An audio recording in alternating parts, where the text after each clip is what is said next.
जंगल के एक पेड़ में दो तोते रहते थे, टीटू और मिट्ठू। टीटू बहुत समझदार और कर्मठ था, जबकि मिट्ठू बिल्कुल ही आलसी था, जो हर काम को आगे टाल दिया करता था। हम देखते हैं टीटू अपनी चोंच में घास लेकर अपना घोंसला ठीक करने आता है और मिट्ठू को आराम से डाल पर सोते हुए देखता है। मिट्ठू, तुम अभी तक आराम कर रहे हो? बरसात का मौसम आने वाला है, जल्दी से अपना घोंसला ठीक कर लो, वरना पानी से कैसे बचोगे? हाँ, कर लूँगा। इतनी भी जल्दी क्या है? अभी तो बरसात आने में बहुत समय है, जब आएगा तो देखूंगा। अभी मुझे आराम करने दो।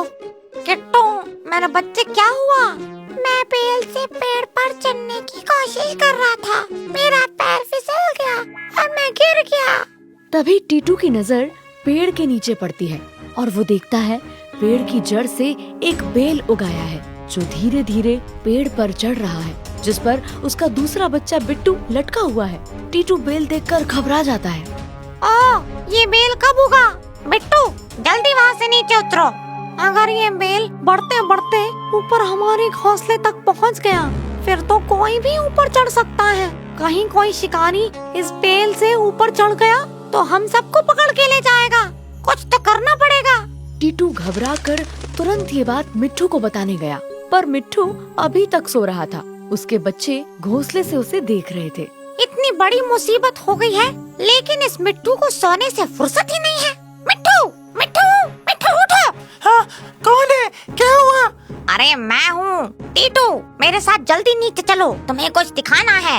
हाँ, चलता हूँ। इतनी जल्दी क्या है? अभी अभी तो सो के उठा हूँ, थोड़ा आराम तो कर लेने दो। सोने के बाद भी आराम? अरे जल्दी चलो, वरना आराम करने के लिए ये घोंसला और तुम दोनों ही नहीं रहेंगे। मतलब ऐसा क्या हो गया? वही तो दिखाने आया हूँ। अब चलो मेरे साथ। ये देखो, ये बेल पेड़ पर चढ़ रहा है। हाँ, तो इससे क्या होगा? इसमें डरने वाली कौन सी बात है? बेल ही तो है, चढ़ने दो। अरे अगर ये बेल ऊपर तक चढ़ गई तो कोई भी शिकारी या जानवर इसे पकड़कर ऊपर आ सकता है और हमें पकड़ सकता है। हमें इसे हटाना होगा। चलो इसे काट देते हैं, इससे पहले कि ये और बढ़े। बात तो तुम सही कह रहे हो टीटू, पर अभी तो ये बहुत छोटी है, इतनी जल्दी ऊपर नहीं आने वाली। इसे आराम से कल काट लेंगे, जल्दी क्या है? पर अभी ये बेल नाजुक है, हम इसे आराम से काट सकते हैं। अगर ये बड़ी होकर सख्त हो गई तो फिर हम इसे नहीं काट पाएंगे। अरे काट कैसे नहीं पाएंगे? हमारी नुकीली और तेज चोंच किस दिन काम आएंगी? तुम्हें ज्यादा परेशान होने की जरूरत नहीं है। अब चलो आराम करते हैं। मिट्ठू, चलो उस बेल को काट दें, नहीं तो बहुत बुरा हो सकता है। हाँ, काट देंगे, इतनी जल्दी भी क्या है? टीटू के बार बार समझाने पर भी मिट्ठू को बात समझ में नहीं आई, पर टीटू उस बेल को देखकर डर गया था। लेकिन बेल को काटना अकेले उसके बस की बात नहीं थी। हम देखते हैं टीटू चुपचाप टेंशन में नीचे बैठ के पेड़ में चढ़ती बेल को देख रहा है। फिर वो जाके उसे काटने की कोशिश करता है, लेकिन बेल बहुत कोशिश के बाद भी नहीं कटती। ऐसे धीरे धीरे तो बेल काटने में बहुत समय लग जाएगा। मिट्ठू की मदद के बिना ये संभव नहीं है। टीटू के पास अब और कोई उपाय नहीं था सिवाय मिट्ठू का इंतजार करने के। समय बीतता गया और बेल बड़ा होते हुए पेड़ पर ऊपर चढ़ने लगा। बेल बढ़ता जा रहा है और पेड़ पर ऊपर चढ़ता जा रहा है।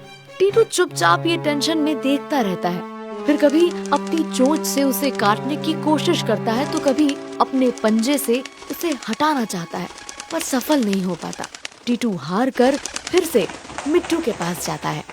टीटू मिट्ठू के पास जाता है और देखता है वो आराम से बैठ के चने खा रहा है। वो टीटू को देखता है।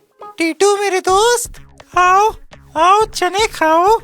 मिट्ठू, हमारे ऊपर इतना बड़ा संकट आने वाला है और तुम यहाँ मजे से चने खा रहे हो। वो बेल बढ़कर बिल्कुल ऊपर आ गया है, हमें उसे काट देना चाहिए। अच्छा, वो बेल, तुम अभी तक उसी की चिंता में हो? वो अभी भी बहुत नीचे है। तुम चिंता मत करो, हम मिलकर उसे काट देंगे। अभी अभी चने खाए हैं, थोड़ा आराम तो कर लूं, फिर इसके बारे में सोचते हैं। मिट्ठू ने अपने आलस के कारण फिर एक बार टीटू की बात टाल दी। टीटू वहाँ से फिर से निराश होकर अपने घोंसले में चला गया। बेल बढ़ते हुए ऊपर उनके घोंसले तक पहुँच जाता है। टीटू ये देखता रह जाता है और कुछ ही दिनों में वो बेल उनके घोंसले तक पहुँच गया। टीटू ये देखकर बहुत ज्यादा परेशान हो गया। ये बेल तो हमारे घोंसले तक आ गया। अब ये पेड़ रहने के लिए बिल्कुल भी सुरक्षित नहीं है। टीटू को खतरा समझ में आ चुका था और उसने अपने बच्चों के साथ उस पेड़ को छोड़ने का फैसला कर लिया और मिट्ठू के पास गया। टीटू मिट्ठू के पास जाता है। मिट्ठू, अब ये पेड़ हमारे बच्चों के लिए बिल्कुल भी सुरक्षित नहीं है। बेल हमारे घोंसले तक आ गया है। मैं अपने बच्चों को लेकर यहाँ से जा रहा हूँ। इससे पहले कि बेल के सहारे कोई शिकारी ऊपर चढ़कर हमें पकड़ ले, मैं तो कहता हूँ तुम भी अपने बच्चों को लेकर मेरे साथ चलो। टीटू, तुम बेकार में परेशान हो रहे हो। यहाँ इस जंगल में कोई नहीं आने वाला। घर छोड़कर जाने की क्या जरूरत है? शिकारी को आना होता तो अब तक आ भी जाता। तुम्हें जाना है तो जाओ, मैं कहीं नहीं जाऊंगा। मिट्ठू अपने आलस के कारण फिर से टीटू की बात नहीं सुनता। टीटू अपने बच्चों को लेकर वहाँ से चला जाता है और जैसा कि टीटू को डर था, एक दिन जंगल में एक शिकारी आया और शिकार की तलाश करने लगा। उसी समय उसकी नजर मिट्ठू के बच्चों पर पड़ी और उसने उन्हें पकड़ने की सोची। वाह, कितने सुंदर तोते के बच्चे हैं। इन्हें मैं पकड़कर अपने साथ ले जाऊंगा। मेरे बच्चे इनके साथ खेलकर बहुत खुश होंगे। शिकारी उसी बेल के सहारे पेड़ पर चढ़ जाता है और चुपके से मिट्ठू के बच्चों को पकड़ के पिंजरे में डाल देता है। बचाओ, बचाओ, पापा! रुको, रुको, मेरे बच्चों को छोड़ दो, छोड़ दो। मिट्ठू चिल्लाता रहा, लेकिन शिकारी ने उसकी एक न सुनी और उनके बच्चों को अपने साथ लेकर चला गया। मिट्ठू अब रोने के अलावा कुछ नहीं कर सकता था। काश मैंने टीटू की बात मान ली होती, मेरे बच्चे। और इस तरह मिट्ठू को अपने आलस के कारण अपने बच्चों से हाथ धोना पड़ा। एक बार की बात है, जंगल में एक सियार रहता था। एक दिन वो शिकार के लिए जंगल में एक पुराने पेड़ के नीचे खड़ा था। तभी अचानक से तेज आंधी आने लगी, जिससे सियार डर गया। ओह, इस आंधी को भी अभी ही आना था। अब क्या करूं? कहां छुपूं? आसपास कुछ दिखाई भी नहीं दे रहा। इससे पहले सियार कुछ समझ पाता, वहां जोर की आंधी आई और पूरा पेड़ हवा के तेज झोंके से सियार के ऊपर ही गिर पड़ा, जिससे सियार बुरी तरह घायल हो गया। हाय, इस पेड़ को भी मेरे ही ऊपर गिरना था। अब मैं क्या करूं? घायल सियार किसी तरह वहां से चलते हुए अपनी गुफा में पहुंचा और आराम करने लगा। आखिर उसे चोट जो लगी थी, पर कुछ समय बाद उसे जोरों से भूख लगने लगी। बहुत तेज भूख लगी है। मुझे शिकार करने के लिए गुफा से निकलना ही होगा, वरना यहाँ पड़े पड़े भूख से ही मर जाऊंगा। सियार भूख बर्दाश्त नहीं कर पाया और किसी तरह घायल अवस्था में ही शिकार की तलाश में अपने गुफा से बाहर आया, जहां कुछ दूर जंगल में चलते ही उसे एक खरगोश दिखा। वाह, अगर ये खरगोश मेरे हाथ लग जाए तो मेरी भूख मिट जाएगी। सियार खरगोश को पकड़ने के लिए उसके पीछे भागा, पर वह इतना घायल था कि खरगोश को पकड़ना उसके बस की बात नहीं थी। इसलिए खरगोश उसके हाथ से निकल गया। कैसी हालत हो गई है मेरी, एक खरगोश भी नहीं पकड़ सकता। शिकार की तलाश में चलते चलते वो पास के गांव तक पहुंच गया। लगता है आज खाने को कुछ नहीं मिलेगा। इस गांव में देखता हूँ, शायद कोई मुर्गा या बकरा हाथ लग जाए। तभी कुछ लोगों ने सियार को वहां देख लिया और जोर जोर से चिल्लाने लगे। सियार, गांव में सियार आ गया, पकड़ो उसे, मारो। गांव वाले सियार को मारने के लिए हाथ में डंडे और कुल्हाड़ी लेकर उसके पीछे पड़ गए। ये देखकर सियार अपनी जान बचाने के लिए भागने लगा और भागते भागते एक धोबी के घर के सामने पहुंच गया। सियार अब थक चुका था और उसमें और भागने की हिम्मत नहीं थी, पर गांव वाले उसके पीछे अभी भी पड़े थे। ये गांव वाले तो मेरा पीछा ही नहीं छोड़ रहे। अगर जल्दी कुछ नहीं किया तो ये गांव वाले मुझे छोड़ेंगे नहीं। सियार छिपने के लिए जगह ढूंढने लगा तभी सियार की नजर एक घर के बाहर रखे एक ड्रम में पड़ी। हाँ, ये जगह सही रहेगी। इस ड्रम के अंदर छुप जाता हूँ। जब गांव वाले चले जाएंगे तभी बाहर निकल जाऊंगा। सियार बिना कुछ सोचे अपनी जान बचाने के लिए ड्रम में कूद गया। धोबी ने उस ड्रम में कपड़ों के लिए नीला रंग घोल के रखा था। सियार किसी तरह अपने सांस रोककर रंग में डूबा रहा। इसमें तो पानी भरा है, आसमान से कूदे और पानी में गिरे। खैर, बस थोड़ी देर की बात है। गांव वालों ने सियार को बहुत खोजा, पर वो उन्हें नहीं मिला। लगता है सियार भाग गया। चलो वापस अपने घर चलते हैं। जब सियार को पूरी तरह से यकीन हो गया कि गांव वाले वहां से चले गए हैं, तो वह ड्रम से बाहर निकला। वो पूरी तरह भीग चुका था। ओह, पानी में पूरी तरह से भीग गया हूँ। जल्दी से जंगल जाना चाहिए, इससे पहले कि कोई और मुसीबत आ जाए। सियार जैसे ही जंगल की ओर गया, उसने देखा कि सारे जानवर उसे देखकर डर रहे हैं और उसे देखकर भाग भी रहे हैं। भागो, जंगल में कोई अलग जानवर आ गया है। ये तो बहुत ही खतरनाक लगता है, भागो। सबको डरते देखकर पहले तो सियार को कुछ समझ में नहीं आया, और जब वो थका हुआ सियार पानी पीने के लिए जंगल के नदी के किनारे गया, तब उसने पानी में अपनी परछाई देखी। वो पूरी तरह से नीला हो गया था। तब उसे बात समझ में आई और चतुर और चालाक सियार के मन में एक बात आई।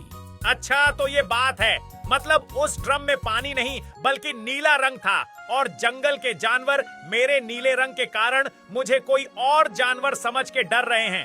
जंगल में राज करने का ऐसा मौका दोबारा नहीं मिलेगा। हा हा हा। सियार अपनी योजना अनुसार जानवरों के पास जाकर उन्हें रोकने लगा।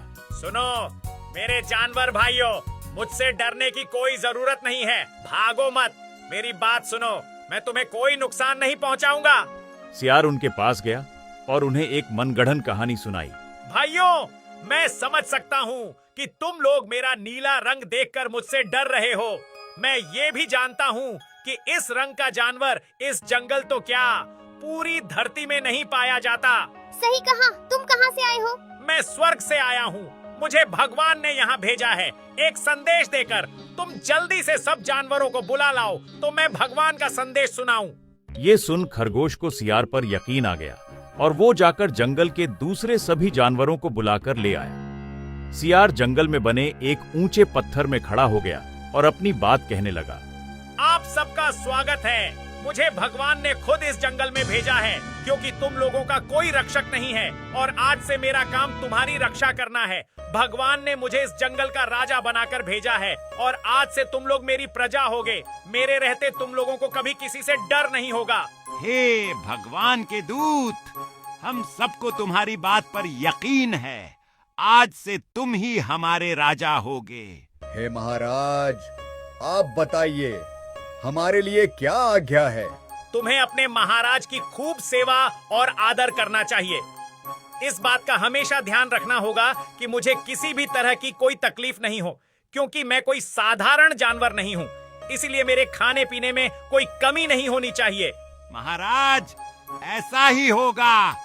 आपकी सेवा करके हमारा जीवन धन्य हो जाएगा। उस दिन से जंगल के सभी जानवर सियार की सेवा में लग गए और सियार अपना जीवन ठाठ बाट से गुजारने लगा। सियार मजे में था, पर एक बात का डर उसे रहता था कि कहीं जंगल का कोई दूसरा सियार उसे पहचान न ले और उसकी पोल न खोल दे। इसलिए उसने शेर को आदेश दिया, जंगल के सभी सियारों को भगा दिया जाए क्योंकि उनके कारण जंगल का माहौल खराब हो रहा है। जो आज्ञा महाराज। शेर जब सियारों को भगाने गया तो सियारों के सरदार ने उससे विनती की, शेर भाई, हमें मत भगाओ। हम चुपचाप अपनी गुफा में रहेंगे, किसी को तंग नहीं करेंगे। आखिर ये जंगल हमारा भी घर है, हमारे छोटे छोटे बच्चे हैं। सियार की बात सुन शेर को दया आ गई और उसने उन्हें इस शर्त पर छोड़ दिया कि वो चुपचाप जंगल में रहेंगे।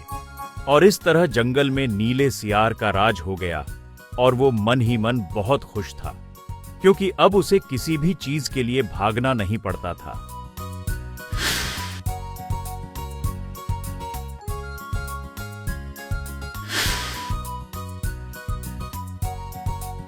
वाह, जिंदगी है। असली मजे तो राजा बन के जीने में ही हैं। ऐसे ही कई दिन बीत गए। फिर एक रात नीला सियार खा पीकर अपने गुफा में आराम कर रहा था कि तभी उसकी नजर गुफा के बाहर उजाले में पड़ी और वो बाहर आया तो देखना कि चांदनी रात खिली थी। तभी जंगल में सियारों की टोली हू की बोली बोल रही थी। उस आवाज को सुनते ही नीला सियार अपना आपा खो बैठा और अपने आप को रोक नहीं पाया और जोर जोर से वह भी मुंह छात की ओर उठाकर और सियारों के आवाज में मिलाकर हू करने लगा। ऐसा करते शेर ने देख लिया और सब समझ गया। ये तो सियार है, कोई भगवान का दूत नहीं। ये हमें धोखा देकर जंगल का राजा बन गया। मारो इसे, ये जिंदा नहीं बचना चाहिए। ये सुन नीला सियार डर गया और अपने जान बचाकर वहां से भागा। ओह, मेरी सच्चाई तो सबको पता चल गई। अगर जान बचानी है तो यहाँ से भागने में ही भलाई है। सारे जानवर गुस्से से सियार के पीछे पड़ गए और सियार को जंगल छोड़कर हमेशा के लिए भागना पड़ा क्योंकि उसकी पोल खुल चुकी थी।